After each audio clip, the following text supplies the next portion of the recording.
mengurangi timbangan dan juga takaran.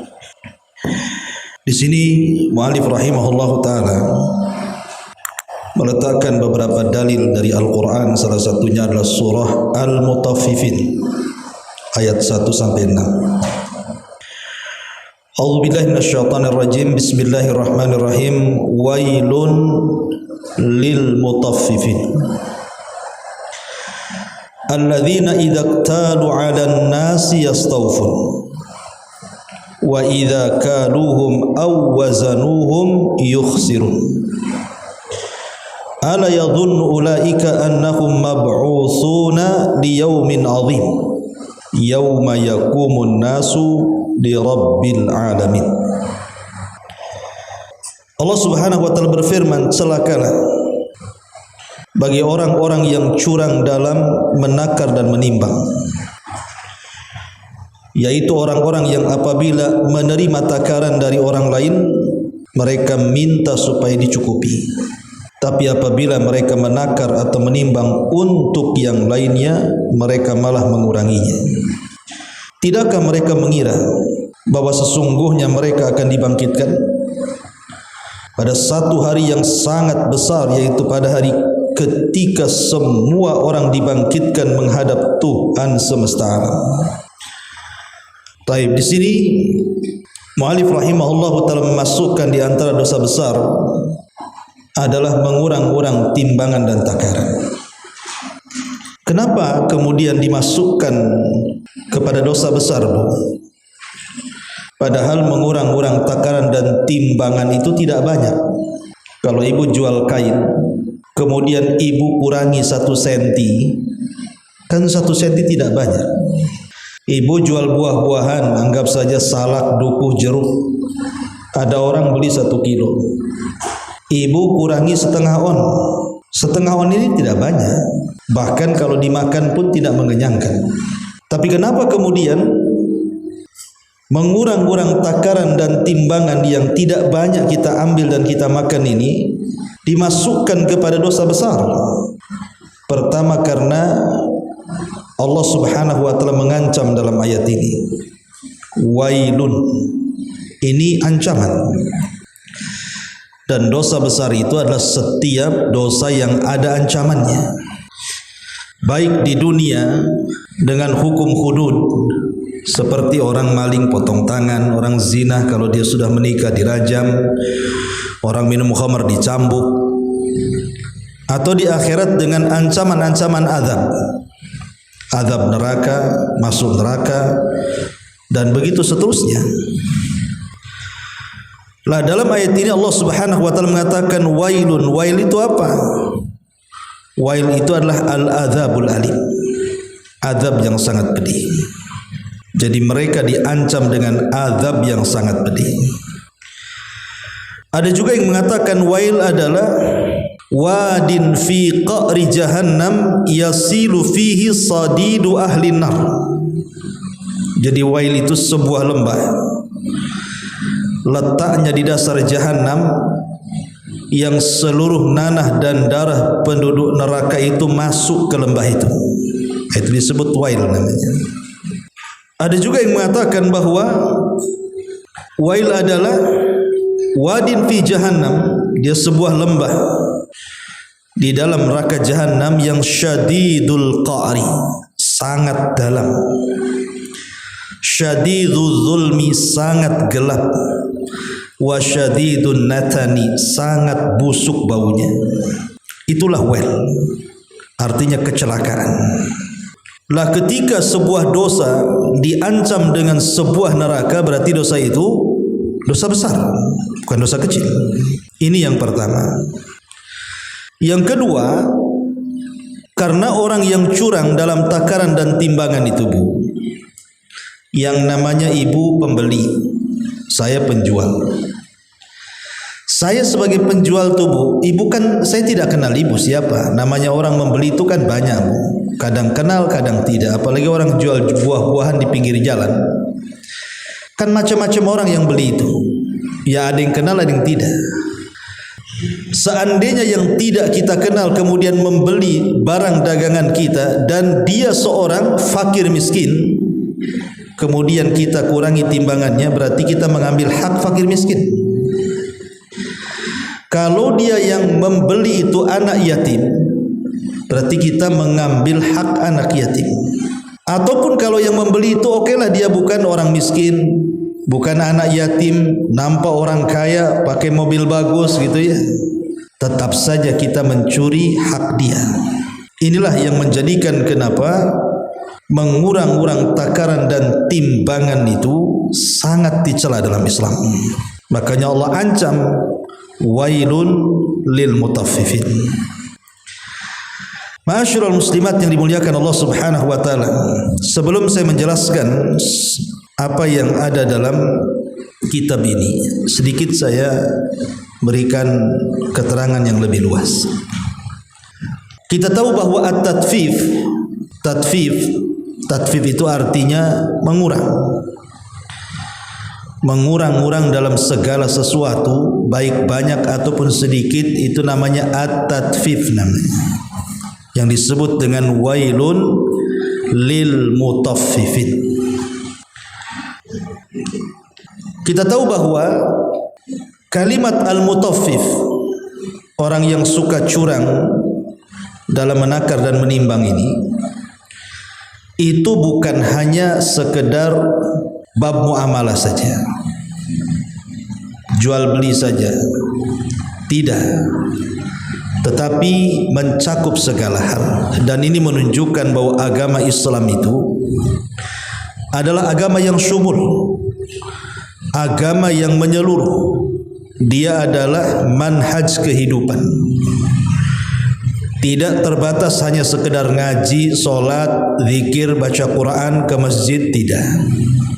Tapi agama Islam itu agama yang universal, mencakup semua kehidupan, baik tauhidnya, baik ibadahnya, baik muamalahnya. Lah termasuk juga kalimat al-mutaffif ini, dia masuk ke akidah, dia masuk ke ibadah, dan dia masuk kepada muamalah. Dan sebesar-besarnya tatfif, mengurang-urang takaran dan timbangan adalah ketika kita mengurang-urang takaran dan timbangan yang berkaitan dengan hak Allah. Ini sangat bahaya. Seperti apa? Memalingkan ibadah kepada selain Allah ataupun kesyirikan. Ini masuk pada tatfif.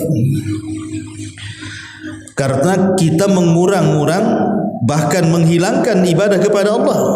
Maka ini sebesar-besarnya al-mutaffif, sebesar-besarnya bahaya orang-orang yang curang dalam menakar dan menimbang, adalah melakukan kesyirikan kepada Allah Azza wa Jalla.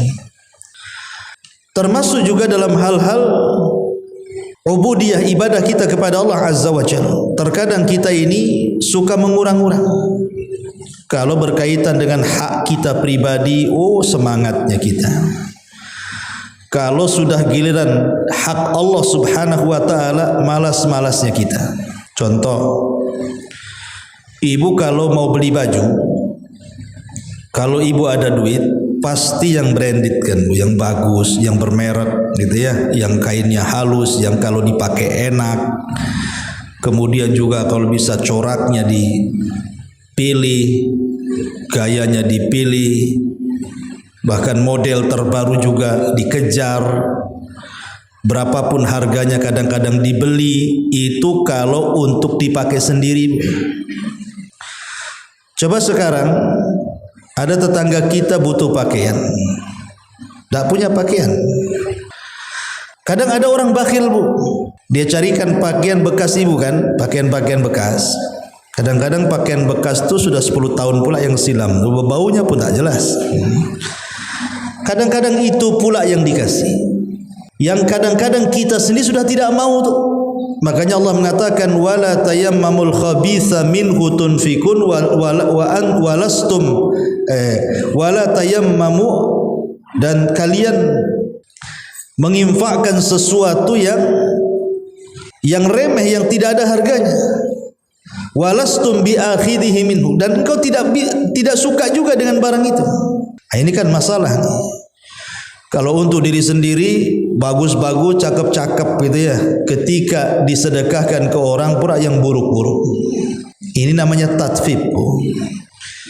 Ibu kuliner, berapapun harganya dibayar, asal enak, kenyang, cocok gitu ya. Giliran kemudian ada orang yang kelaparan minta nasi bungkus apa gitu kan. Kadang-kadang dibelikan nasi padang yang harganya 8 ribuan. Ini kan tatfif namanya Bu ya. Kalau urusan kita aja paling wah, kalau urusan ibadah kadang-kadang tidak seperti itu. Ataupun mamanya ibu kalau mau menghadap seseorang, menghadap pejabat, oh pakaiannya harus bagus, harus rapi, pakai wangi, disisir, pakai bedak, pokoknya wah lah kalau ketemu orang, karena yang mau ditemui ini mungkin pejabat. Tapi giliran sholat asal-asalan pakaiannya. Itu yang pakaian sholat ya pakaian masak ya pakaian ngepel. Nah, kan repot Bu ya. Coba bayangkan menghadap Allah berbeda dengan menghadap pejabat Bu. Pejabat itu hamba Allah sama dengan kita, tapi Allah itu pencipta kita dan pencipta pejabat yang kita berhadapan dengannya. Nah, ini bagian daripada tatfif namanya. Kita mengurang-urang hak namanya. Makanya dalam Islam itu seseorang itu harus paham, hendaklah mendudukkan manusia itu pada tempatnya. Dudukkan manusia pada tempatnya. Karena banyak manusia itu yang tidak paham dengan kaidah ini. Yang sering saya contohkan Bu, umpamanya di sebuah masjid atau yayasan atau apa gitu kan, ada rapat terbuka. Yang hadir di situ imam masjid, jelas-jelas hafal Quran, paham agama, ikut rapat di situ. Pengurus yayasan. Di situ pula hadir muhsinin, orang yang punya duit, karena masjid itu yang bangun dia. Terjadi rapat.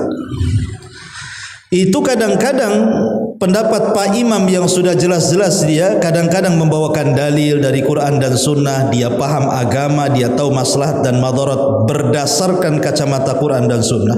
Itu nggak didengar Bu. Kadang-kadang yang dengar itu yang punya duit pula kan. Alasannya apa? Pak Imam bisa diganti Ustadz katanya. Ini muhsinin susah carinya katanya. La ilaha illallah. Dudukkan seseorang itu pada tempat yang layak. Ini konteksnya konteks agama, maka ahli agama yang dikedepankan. Kalau konteksnya konteks dunia, yang pakar-pakar dunia itu yang dikedepankan. Lah terkadang yang seperti ini kita tidak paham. Ini bagian daripada tatfif ini sebenarnya. Kalau kita mau luaskan lagi, lah termasuk juga minat tatfif itu juga di sini juga oleh pengarang ditulis ya, nanti ibu baca sendiri, adalah mengurangi hak-hak dan kewajiban. Hak-hak dan kewajiban mungkin antara suami kepada istri, istri kepada suami, orang tua kepada anak, anak kepada orang tua, kita kepada tetangga, kita kepada kaum muslimin yang lainnya. Itu ada hak-hak harus yang dipenuhi. Terkadang kita selalu melakukan tatfif, kurang dalam memberikan hak. Ibu kalau tidak dikasih uang sama suami, uang bulanan, marahnya luar biasa. Mau makan apa aku ini katanya. Tapi ketika suami umpamanya meminta sesuatu kepada ibu, minta dilayani, ya, minta dimanja lah bahasa kitanya. Ibu pula ya ogah-ogahan. Nah, ini ibu melakukan tatfif. Ya, contoh umpamanya suami ingin melakukan hubungan dengan ibu. Alasan ibu capek. Capek itu bukan alasan. Lain kalau ibu sakit, ibu lagi haid, ibu lagi nifas gitu ya. Atau suami meminta yang aneh-aneh yang diharamkan seperti lewat dubur atau yang lain yang sejenisnya yang memang nggak boleh dilakukan kan itu. Tapi kalau hanya capek saja, Maka tidak bisa ibu menolak. Kalau ibu menolak umpamanya, kemudian suami marah, sampai pagi dia marah. Pertama, ibu dilaknat. Yang kedua, tidak ada kewajiban suami memberikan nafkah hari itu. Itu harus paham, Bu, ya. Jadi kalau ibu nggak melayan malam ini umpamanya, suami paginya nggak ngasih uang, Bu, nah, itu memang sudah kewajiban. Itu balance namanya. Tapi kalau ibu sudah melayani, kemudian minta kok nggak dikasih, berarti yang tatfif siapa? Suami. Kalau yang tadi yang tatfif istrinya. Nah, begitu ya. Ataupun umpamanya tidak menghargai, tidak menghormati, merendahkan suaminya dan begitu seterusnya, ya kan? Jadi dalam keluarganya terjadi tatfif, mengurang-urang hak dan kewajiban, baik suami kepada istri ataupun istri kepada suami, atau orang tua kepada anak tidak memberikan pendidikan, sehingga anak ini tumbuh menjadi orang yang tidak kenal agama. Berarti orang tua ini melakukan tatfif, tidak melaksanakan hak dan kewajiban. Ataupun anak kepada orang tua, atau kita selaku manusia bertetangga, tetangga itu punya hak, kita tidak memberikan hak kepada mereka, kita pun melakukan tatfif, namanya wailun lil mutaffifin.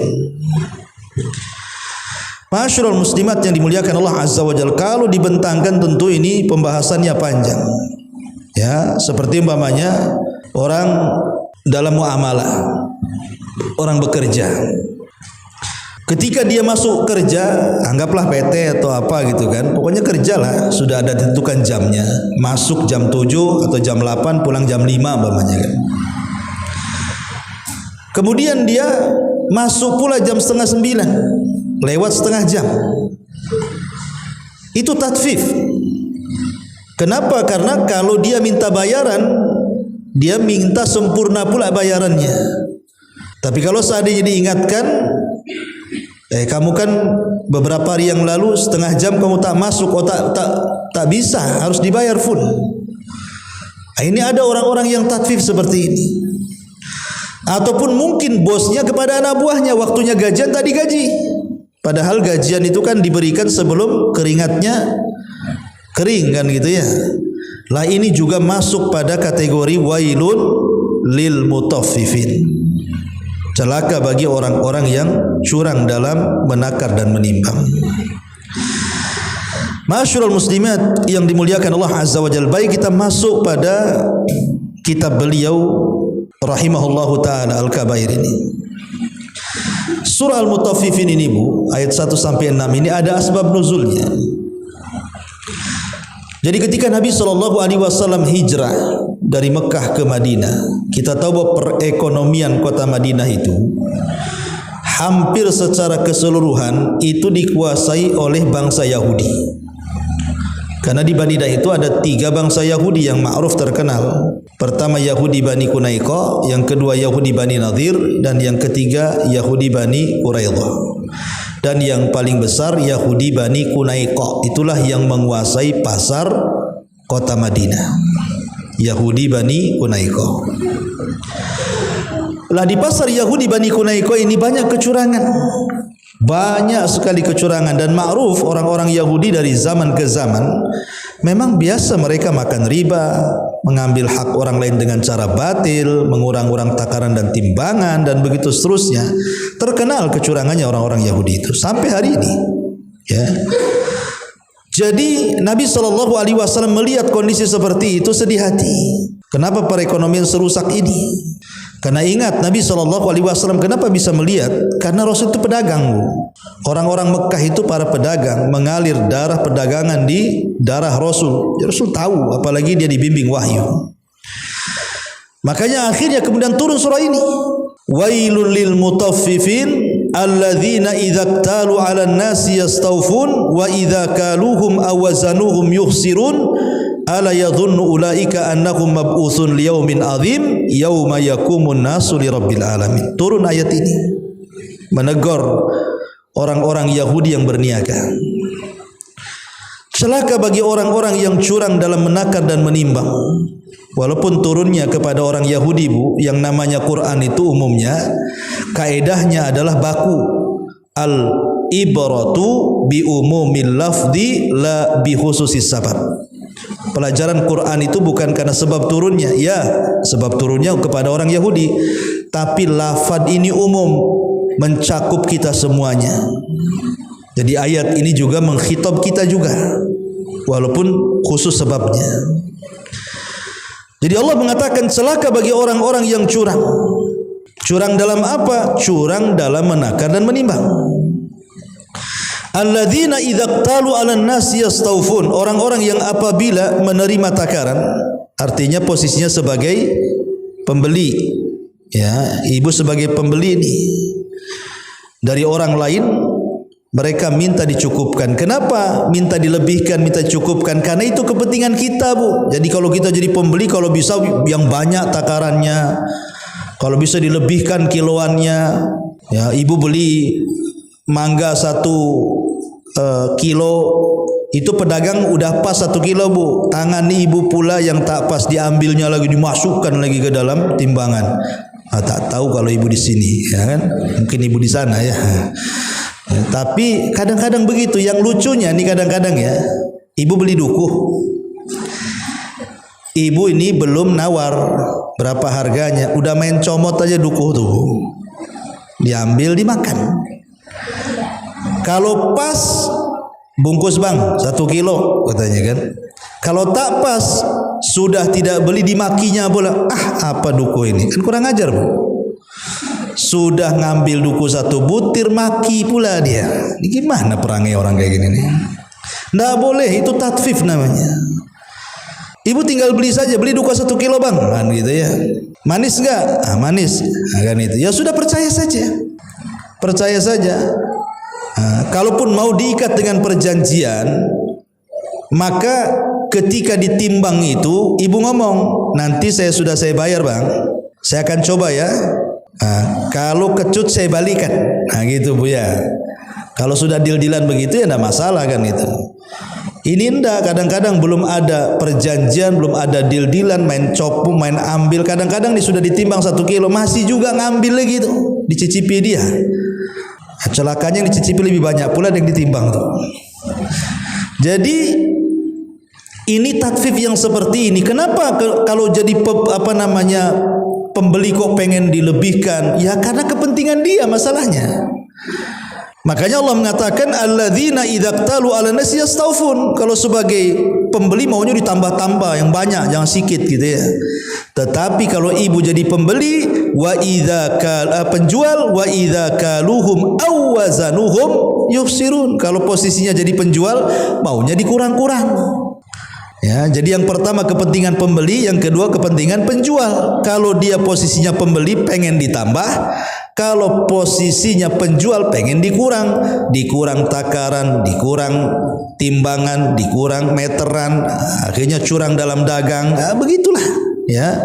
Dan itu sangat banyak hari ini. Banyak sekali. Kalau zaman dulu itu kan, kalau mau curang itu takaran itu kadang-kadang diketok biar blesek ke dalam tuh, biar nggak pas gitu ya. Kadang-kadang sengaja dirusak timbangannya. Nah ini tatfif. Allah ancam wailun lil mutaffifin. Ma'asyiral muslimat yang dimuliakan Allah Subhanahu wa taala. Kalau kita melihat sejarah, kita urut benang ke atas. Kaum yang suka curang dalam dagang pertama kali itu adalah kaum Madian.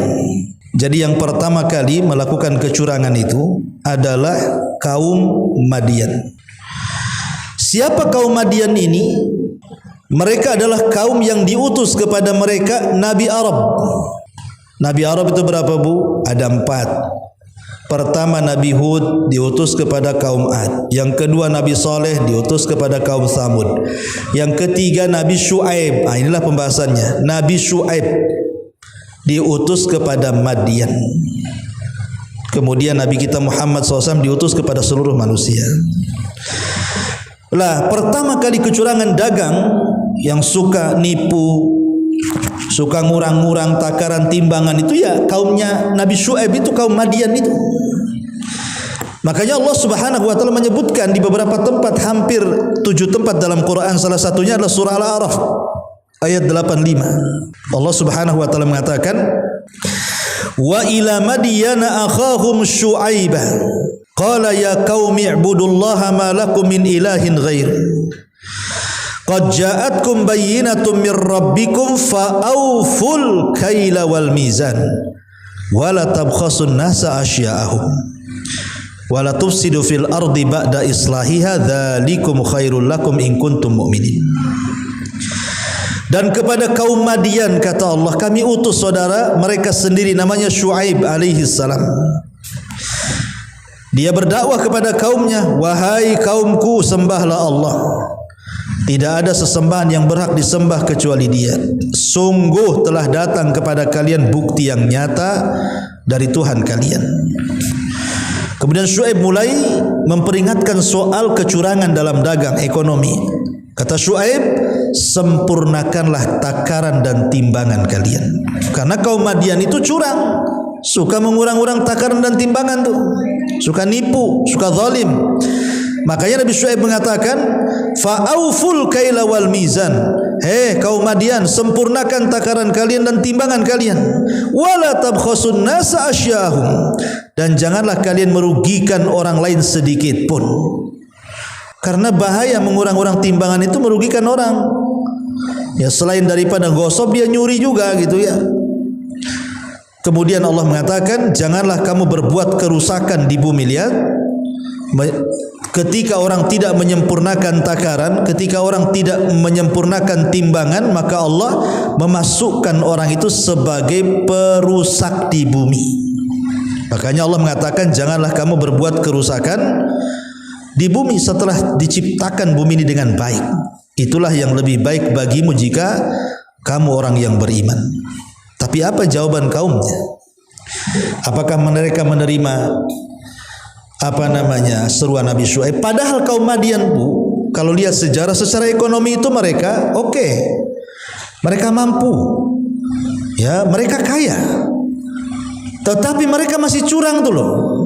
Dan mereka mengatakan, qalu ya Syuaib as-salatuka ta'muruka an natruka ma ya'budu abauna aw an naf'ala min amwalina ma nasha. Wahai Syuaib, apakah agamamu yang menyuruh kamu agar kami meninggalkan apa yang disembah oleh bapak-bapak kami, atau melarang kami berbuat apa yang kami kehendaki dari harta-harta perniagaan kami? Mereka tidak mau didakwai seperti itu. Maka Nabi Syuaib pun mengatakan, ya qaumi ara'aitum in kuntu ala bayyinati min rabbi wa razaqani minhu rizqan hasanah wa ma uridu an ukhalifakum ila ma anhaakum anhu in uridul illa al-islah mastata wa ma taufiqi illa billah alaihi tawakkaltu wa ilaihi munib wa ilaihi unib.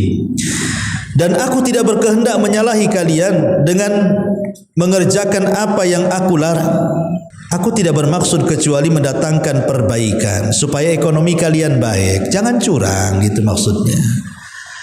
Ya, pokoknya selama aku hidup dan punya kesanggupan, aku akan berusaha memperbaiki ekonomi kalian. Dan tidak ada taufik bagiku melainkan dengan pertolongan Allah. Hanya kepada Allah lah aku bertawakal dan hanya kepada Allah lah aku kembali. Tapi kaum Madian tetap saja mereka seperti itu. Akhirnya turun azab, fa akhadathumur rajfatu fa asbahu fi darihim jathimin. Lalu datang gempa menimpa mereka dan mereka pun mati bergelimpangan, terkena runtuhan rumah mereka dalam kondisi tersungkur. Lihat bagaimana akibat mereka curang dalam dagang, mengurang-urang takaran dan timbangan, yang sebelumnya mereka juga berakidah dengan akidah wathaniyah, menyembah berhala. Turun azab kepada mereka. Makanya Nabi SAW pun mewanti-wanti persoalan ini, Bu. Kata Nabi SAW, ya ma'syaral muhajirin khamsun idzabtulitum bihinna wa a'udzu billahi an tudrikuhun, kata Rasul. Hei orang muhajirin, waspadai 5 perkara. Apabila menimpa kalian, awas, aku berlindung kepada Allah semoga kalian tidak menemuinya. Yang pertama, lam tadharil fahishatu fi qaumi qat hatta yu'linu biha illa fasha fihim at-ta'un wal auja allati lam takun madat fi aslafihim alladhina madat. Tidaklah sebuah fahisyah itu ya zina, homo, LGBT lah bahasa kitanya. Tidaklah sebuah perzinahan atau LGBT terang-terangan dilakukan oleh sebuah kaum hingga mereka selalu menampakkannya kecuali akan tersebar di tengah-tengah mereka wabah penyakit taun dan penyakit-penyakit yang belum pernah ada pada generasi sebelumnya. Naudzubillah. Kemudian yang kedua, walam, di sini syahidnya, walam yanqusul mikyala wal mizan illa ukhidu bisinin wa shiddatil maunati wa jawri sultani alaihim. Dan tidaklah mereka mulai mengurang-urang takaran, mengurang-urang timbangan. Lihat akibatnya apa? Allah berikan 3 azab. 1 dosa 3 azab. Nauzubillah. Ya. Jadi satu-satunya dosa yang ditimpakan 3 azab ini, inilah mengurang-urang takaran, mengurang-urang timbangan. Lihat azabnya nih. Kata Nabi SAW, pertama, ukhidu bisinin. Maka mereka akan ditimpakan azab kelaparan. Yang kedua, kata Nabi SAW, wasyiddatil maunati. Yang kedua, mereka akan ditimpa kerasnya kehidupan, sulit ekonomi. Dan yang ketiga, wajawri sultani alaihim, dan akan dikirim penguasa-penguasa zalim yang merampas hak mereka. Ya, 3 hukuman. Pertama, terjadi kelaparan. Yang kedua, kerasnya hidup. Dan yang ketiga, pemimpin zalim. Itu akibat kita ini curang dalam dagang, suka mengurang-urang takaran. Jadi kalau sekarang pamannya banyak orang yang masih susah, banyak orang yang masih miskin, susah cari pekerjaan, seret ekonomi, pemimpin-pemimpinnya poya-poya, rakyatnya tetap miskin, mereka ngambil hak, kita tidak bisa mengambil hak. Jangan-jangan itu karena apa? Masyarakat Islam masih mengadopsi dosanya kaum Madian. Apa itu? Mengurang-urang takaran dan timbangan. Beli tanah 1 kapling, 2 kapling atau sawah itu ya 1 hektar 2 hektar, akhirnya galengan sawah dicangkuli biar lebar. Tatfif itu, Bu. Tatfif itu, ya, ngambil tanah orang. Ataupun pamannya ibu jual mobil, kemudian ada pembeli. Yang pembeli ini ibu awam, nggak kenal mobil, ibu taunya ya mobil gitu aja, atau motor, nggak tahulah isi mesinnya apa, itu nggak paham kan itu. Ini yang pembeli ini dia bawa pula yang ahlinya. Yang ahlinya ini sengaja didatangkan untuk menurunkan harga. Oh, ini mobilnya jelek, mobilnya ini udah begini, udah ini, akhirnya turun harganya. Tatfif. Ya. Jadi ini di masyarakat seperti ini nih, banyak kayak gini nih. Banyak nih, kayak udah enggak heran kita kan. Ibu mamanya jual apa, jualan apa gitu kan, catering atau apa gitu. Kesepakatan, Bu, saya pesen 100 ya, Bu. 100 nasi bungkus. Nasi kotak lah, saya ada acara.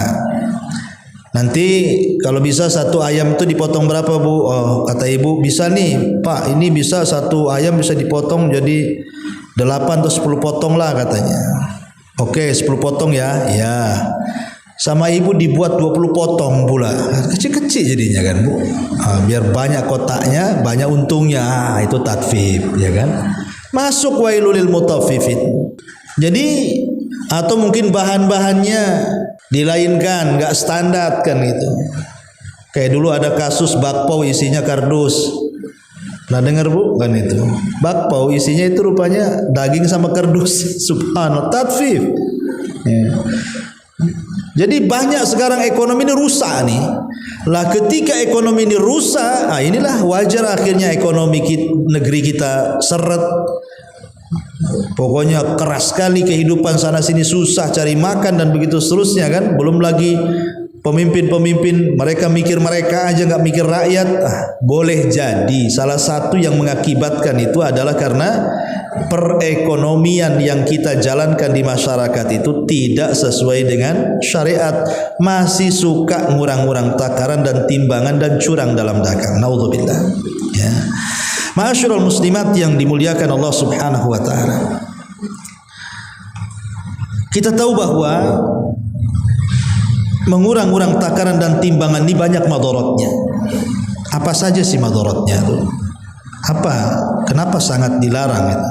Pertama, ya Bu ya, madarat di dunia jelas. Tadi saya sudah sampaikan hadisnya. Kata Nabi SAW, barang siapa yang mengurang-urang takaran dan timbangan maka akan ditimpakan kepada mereka kelaparan, kerasnya hidup, dan pemimpin zalim akan diutus kepada kita. Ini di dunia. Di akhirat jelas Bu, bagaimana Nabi Syuaib kemudian mengingatkan soal azab bagi mereka. Dan di sini dalam surah Al-Mutaffifin jelas lagi dikatakan wailun, ya kan? Wail gitu, itu sebuah lembah di jahanam. Ini madaratnya jelas nih. Tapi kalau kita mau bentangkan lagi, tatfif ini sebab datangnya kemurkaan Allah. Allah akan murka. Kalau orang sudah mulai mengurang-urang takaran, timbangan, mengurangi hak kepada orang lain, Bu, itu sama dengan mengundang murka Allah. Yang kedua, ini kezaliman. Mengambil hak orang itu kezaliman. Dan kezaliman ini akan menjadikan kegelapan pada hari kiamat. Kata Nabi SAW, iyyakum wadzulm fa inna dzulma dzulumatun yaumal qiyamah. Hati-hati, kalian jangan buat zalim, karena kezaliman itu kegelapan bagi hari kiamat. Bahkan ini akan mengurangi pahala kita, Bu. Pahala kita akan dikurangi. Jadi orang yang melakukan tatfif, namanya ibu penjual, saya pembeli, ibu curang sama saya, hakikatnya saya itu sedang mengambil pahala ibu. Ingat hadis muflis yang panjang itu, kata Nabi, tahukah kalian siapa yang bangkrut pada hari kiamat dari umatku? Kata Rasul, kata sahabat, ya orang yang tidak punya uang, tidak punya dinar, tidak punya dirham, gulung tikar, pokoknya itulah bangkrut. Tapi Rasul mengatakan bukan itu.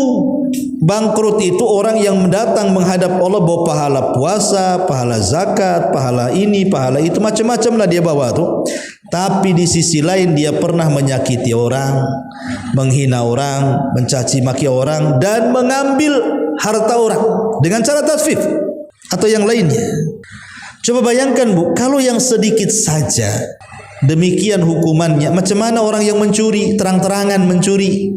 Ini tatfif ini kan dibungkus dengan jual beli, Bu. Jadi pembeli tidak tahu macam mana yang terang-terangan mencuri, merampok, macam mana para koruptor itu. Yang bukan tatfif lagi mereka itu. Mereka sudah terang-terangan. Kalau tatfif kan sedikit ya, dari 1 kilo 1 on. Koruptor ini dia distributornya malah kan itu. Jadi ini yang kedua gitu ya. Jadi bisa menjadikan pahala kita berkurang. Dan kezaliman juga yang ketiganya. Yang keempatnya, orang yang berniaga seperti ini dia tidak amanah, Bu. Orang ini kan tidak amanah. Dan ini tanda-tanda kiamat nih kalau sudah tidak ada amanah itu, karena tanda-tanda kiamat itu dicabutnya amanah. Kata Nabi SAW, yukhawwanu fihal amin wa yu'amminu fihal kha'in, kan itu. Yang jujur dianggap pendusta, yang pendusta pula dianggap jujur. Tapi banyak, Bu. Sekarang tatfif itu sampai ke pom bensin tuh. Ya, pom bensin aja tatfif tuh. Pom bensin mana tuh kena gerebek tuh, rupanya angin yang keluar tuh. Sampai ke ATB juga sama tuh. Enggak keluar airnya, keluar anginnya. Tetap aja minta bayaran. Kan gitu ya. Tatfif kena semua, instansi pemerintah kena gitu ya. BUMN kena, semua kena itu. Jadi, nah itulah kadang-kadang kalau kita terapkan hukum Islam ini memang adil betul. makmur sentosa sebenarnya. Cuman begitulah kadang-kadang. Tatfif ini bagian daripada tidak amanah. Sementara dalam Islam itu sangat menjunjung tinggi amanah. Dan tatfif sendiri bagian daripada al-ghish, penipuan. Ya, dia penipuan dia. Di zaman Rasul, Bu, ada orang jual gandum. Orang dulu kan kalau jual gandum, masa kita kecil-kecil saja kalau ke pasar itu ndak ada beras karungan pakai plastik kan, Bu. Mesti beras itu kan ditaruh di tempat bisa diraba kalau zaman dulu itu. Dan akarnya juga pakai gantang. Oh, sekarang kan pakai plastik, makanya beras-berasnya beras plastik pula. Ya. Jadi Rasul ke pasar, biasalah ngeraba-raba gitu kan, isi daripada beras ini. Lah kebetulan tangan Rasul itu masuk pula tuh ke dalam gandum tuh, ke dalam tuh. Kaget Rasul. Kenapa atasnya kering, bawahnya pula basah? Ini kan masalah, Bu. Dia menutupi yang basah dengan yang kering. Sebab kalau di kilo, yang basah lebih berat lah, kan ada kandungan airnya. Nah, ini kan tatfif tuh. Makanya Nabi SAW mengatakan, kenapa atas kering bawah basah, kata Nabi. Ini penjual mengatakan, iya Nabi, barusan ada hujan, katanya. Bayangkan Nabi mau dibego-begoin tuh. Kata Nabi SAW, kalau hujan yang basah atas, yang kering bawah, kan begitu, Bu ya. Ini kok terbalik gitu kan. Maka Rasul SAW marah, seolah-olah Rasul itu tidak paham gitu ya. Maka Rasul mengatakan, sebaiknya yang basah kau letakkan di atas, yang kering kau letakkan di bawah, supaya manusia melihat. Kata Nabi SAW, man ghassana falaysa minna. Barang siapa yang menipu, maka dia bukan umatku, kata Rasul. Ya. Ma'asyiral muslimat yang dimuliakan Allah Azza wa Jalla, bahkan terkadang juga bisa menyebabkan pertengkaran, Bu. Kalau ketahuan kan, Bu, ibu mamanya beli 1 kilo, bawa ke rumah, ditimbang, kurang 2 on. Kadang-kadang kalau ibu-ibu yang kurang-kurang terima gitu ya, itu didatangi tuh sambil ngomong sama suaminya, tolong nanti waktu saya marah tolong disoting ya, biar tahu warungnya ini, diviralkan. Jadi kadang-kadang terjadi pertengkaran tuh gara-gara ini. Ini enggak sampai nih. Nanti pedagangnya bilang, jangan-jangan ibu sudah kurangi di rumah. Akhirnya bertengkar, saling mengklaim kan. Jadi merusak hubungan masyarakat nih, tatfif ini kan. Timbul hasad, timbul dengki, akhirnya kemudian ngasut orang lain, jangan beli di sana. Itu nggak beres itu. Jadi kemana-mana. Itulah makanya bahaya tatfif ini kemana-mana akhirnya. Dan ingat bahwa orang yang mengurangi berarti dia punya hutang kepada orang yang membeli itu, karena dia mengurangi.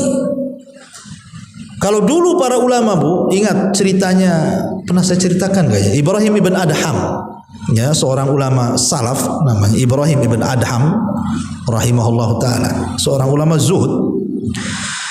Jadi Ibrahim ibn Adham ini dikisahkan ya, dia beli 1 gantang kurma di Mekah. 1 gantang kurma di Mekah. Kemudian setelah dia bayar, dan kurma itu pas 1 takaran kan itu ya. Kemudian udah dimasukkan ke dalam kresek lah bahasa kitanya. Ibrahim ibn Adham ini nampak ada 1 kurma di bawah timbangan. Disangka dia itu kurma yang jatuh dari timbangan yang sudah dibeli. Jadi dia ambillah, dia makan. Karena dia tidak berhusnudon, tidak bersudon, wah ini jangan-jangan kurma saya, kurma yang tadi ditimbang jatuh gitu ya, nggak sempat masuk ke kresek, diambil dimakan. Akhirnya setelah dia membeli kurma itu, dia safar ke Masjidil Aqsa, dari Mekah ke Palestina, ingin itikaf di Masjidil Aqsa. Ketika sampai di Palestina, di Masjidil Aqsa, Ibrahim bin Adham ini, kan itu perjalanan jauh, Bu, dari Mekah ke Aqsa itu bisa 1 bulan naik unta. Dia merasakan tidak khusyuk ibadah. Salatnya tidak khusyuk, doanya tidak khusyuk, zikirnya tidak khusyuk, pokoknya tidak khusyuk aja. Gak pernah biasa gitu ya. Kok gak khusyuk nih saya ini, kenapa ya kan? Dia terpikir, oh jangan-jangan gara-gara satu butir kurma itu yang saya makan. Balik dia, Bu. Ya, balik dari Masjidil Aqsa ke Mekah 1 bulan lagi perjalanan tuh, hanya gara-gara satu butir kurma. Sampai di Mekah dia cari pedagang itu. Rupanya setelah sampai di tempat dagangan itu, yang jual pula beda orang. Yang jualnya beda orang. Kemudian ditanya, mana bapak yang jual ini kok jadi muda sekarang? Ya, kata orang ini, oh itu bapak saya anaknya. Kebetulan bapak saya baru meninggal kemarin. Ya. Jadi Ibrahim bin Adham ini sedih gitu ya, karena tidak bisa mengembalikan kepada pemiliknya. Akhirnya dia mengatakan, nak, saya beli kurma dari bapakmu, waktu ditimbang adalah 1 butir kurma di bawah timbangan, asal ku makan karena ku kira itu kurma yang ada di timbangan, tapi saya kira itu bukanlah. Saya ingin minta maaf, saya ingin mengembalikan 1 kurma atau halalkan untukku. Kata anak ini, wahai tuan, kalau saya sih tidak ada masalah, bapak saya anaknya banyak, katanya. Kemudian disebutkan di sini. Bayangkan dia harus minta maaf pada ahli warisnya tuh. Gara-gara sebutir kurma dan dia tidak khusyuk ibadah. Kalau sekarang jangan sebutir. 1 karung aja diembat dia. Mana peduli? Ya, orang sekarang ini dicurinya pula sama dia malah. Namun dompet aja di jalan itu isinya dikuras, dompetnya dibuang. Kadang-kadang nampak ada panci di samping rumah tetangga, diambilnya sama dia. Pura-pura jadi pemulung, nanti diinjak-injak pancinya, panci bagus jadi jelek katanya. Nemu di tong sampah padahal diambil dia, pencuri. Ya. Jadi inilah tatfif. Tatfif ini seperti ini. Makanya kemudian kenapa tatfif ini bisa merusak kehidupan semuanya, kehidupan individu, kehidupan masyarakat, hilangnya amanah, banyaknya kecurangan, banyaknya dusta, ya, banyaknya penipuan, hilang adil, macam-macam. Ya, ini madaratnya banyak sekali tatfif itu. Makanya kenapa kemudian mu'alif rahimahullah ta'ala memasukkan bab tatfif, mengurang-urang timbangan dan takaran ini bagian daripada dosa-dosa besar. Ya. Ma'asyiral muslimat yang dimuliakan Allah Azza wa Jalla. Makanya kemudian Allah Subhanahu wa taala ingatkan. Kalau juga diingatkan tidak tobat juga. Para pedagang yang curang, ingat ya, kalian ini tidak benar dagangannya. Perbaikilah kalau ingin berkah hidupnya, maka jangan curang. Jangan curang, karena curang itu sebenarnya, Bu, dia tidak mendapatkan apa-apa. Kan begini ya kaidahnya, Bu. Kenapa orang bisa curang dalam dagang coba, Bu? Orang bisa ngurangi takaran, timbangan. Kenapa coba? Pikirnya dia itu kalau curang banyak untungnya. Nah, itu kaidahnya orang dagang tuh. Kalau ndak curang, sedikit untungnya menurut dia. Dia salah. Kamu curang nggak curang, lo rizki Allah itu sudah jelas. Sudah dicatat 500 tahun sebelum Allah menciptakan langit dan bumi. Kalau hari ini memang Allah kasih hanya keuntungannya 100 ribu, 200 ribu, mau curang bagaimanapun ya tetap dapatnya segitu. Lalu apa untungnya curang gitu? Enggak curang dapat segitu, curang dapat segitu. Enggak ada untungnya. Yang ada didapat dosa. Itu kalau yakin dengan takdir. Karena curang itu tidak menjadikan dia kaya, sebagaimana tidak curang menjadikan dia miskin. Karena rizki Allah itu sudah ditetapkan. Ngapain curang, ngapain korupsi, ngapain maling, ngapain ngerampok? Rizki Allah sudah ditetapkan. Dan orang itu tidak mungkin juga mati kecuali disempurnakan rizkinya. Sehebat apapun orang lari dari rizki, rizki tetap ngejar-ngejar dia. Lalu ngapain curang? Ya. Tapi ada juga orang-orang yang tidak paham. Selain hartanya tidak berkah, dia pun dapat dosa. Dan Allah ancam di dalam Al-Quran di sini. Apa ancamannya? Ala yadhunnu ulaika annahum mab'utsun. Ya. Ingat, kau akan dibangkitkan. Seandainya kau di dunia selamatlah, tidak ketahuan, nyurangi orang dapat untung menurut kita gitu ya. Tapi Allah tahu. Manusia boleh tidak tahu.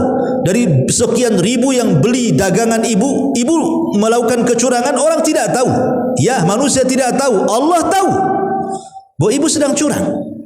Allah tahu, dan kelak akan disingkap oleh Allah pada hari liyaumin azim yauma yaqumun nasu lirabbil alamin. Ingat, ada hari akan dibangkitkan nanti suatu hari, pada hari yang sangat besar, hari kiamat, ya, hari di mana kita akan menghadap Allah Subhanahu wa taala dan kita akan ditanya waqifuhum innahum mas'ulun. Hentikan mereka, mereka akan ditanya. Salah satu pertanyaannya apa, Bu? La tazulu qadama abdin hatta yus'al an arba. Tidak mungkin bergeser kaki anak Adam sampai ditanya 4 perkara. An umrihi fima afna, wa an shababihi fima ablah, wa an ilmi fima amila fih, wa an malihi min aina iktasabahu wa fima anfaqahu. Umur, masa muda, ilmu, salah satunya harta. Dari mana kau dapat? Mana kau belanjakan? 2 soalannya tuh. Sudah curang dalam dagang, hasil curangnya pula untuk maksiat, kenalah dia. Dari mana ke mana kena dua-duanya. Ya, jadi dan juga nggak berkah kok. Ya, itu kan uang setan bahasanya, Bu ya. Dapatnya banyak, hilangnya juga cepat. Nah, itulah bahasanya. Belum lagi nanti kalau sudah tidak berkah itu dampaknya kemana-mana tuh, Bu. Anaknya jadi sakit. Coba bayangkan, curangnya sedikit, anaknya sakit, berobat, dijual pula kiosnya. Nah, kan rugi jadinya, Bu ya kan? Gara-gara tatfif yang sedikit, dikasih makan keluarga, akhirnya bawa penyakit, diobati tidak sesuai dengan keuntungan tatfif curangnya itu. Hidupnya nggak tenang, doanya nggak diijabah karena memasukkan barang yang diharamkan kan nggak diijabah doanya tuh. Gimana tuh coba? Makanya kemudian bab ini sangat penting kalau mau direnungkan ini. Wabil khusus para pedagang ya. Tetapi juga tadi saya katakan tatfif ini bukan hanya bicara soal dagang aja, ya, kecurangan dalam timbangan takaran mencakup hak-hak dalam berkeluarga, suami kepada istri, istri kepada suami, anak kepada orang tua kepada anak, kita pada tetangga, ataupun lebih luas daripada itu hak-hak kita kepada Allah. Ya, jadi bab ini bab yang sangat penting untuk dikaji.